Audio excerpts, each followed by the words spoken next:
கோழி மட்டும் ஒரு உயிர் இல்லையா? ஓனரம்மா போய் தப்பா நினைச்சிட்டமே. கோழியோட ஒரு ரக்க போனாலும் என் மனசு துக்கமாயிடுயா. நம்ம மேல இவ்வளவு பாசம் வச்சிருக்காரா? என் குடும்பத்துக்கு சோறு போடுறதே இந்த கோழிங்க தான். அது இல்ல மேடம். நிறுத்தியா?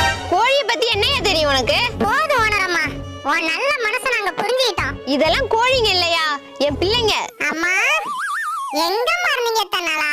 மேடம் கோழியை உண்மையாவே அடிச்சு கொள்ள மாட்டோம், அடிக்கிற மாதிரி நடிக்க சொல்லுவோம், அவ்வளவுதான். நீ உண்மையாதான் அடிச்சு பாரு, அப்புறம் தெரியும் உனக்கு. மேடம் உங்க கோழி சும்மாலாம் நடிக்க வேண்டாம், அதுக்கு எவ்வளவு சம்பளமோ நான் கொடுத்துறேன். என்ன பார்த்தா பணத்துக்கு மயங்குற மாதிரி இருக்கா? ஐயோ நான் அப்படி சொல்லலங்க. ஓனரம்மா நான் நடிக்க ரெடி. அதெல்லாம் வேண்டாம்பா, கஷ்டமா இருக்கும். கஷ்டப்பட்டாலும் பரவாயில்லம்மா, உங்களுக்கு காசு வருது இல்ல, அது போதும் எங்களுக்கு. இல்லப்பா, அவன் கொடுக்கற 500 ரூபாய்க்கு. சொல்றத கேளுங்கம்மா. சரிப்பா, அப்புறம் உங்க விருப்பம். சரிங்க மேடம், ஷூட்டிங் ஆரம்பிக்கலாமா?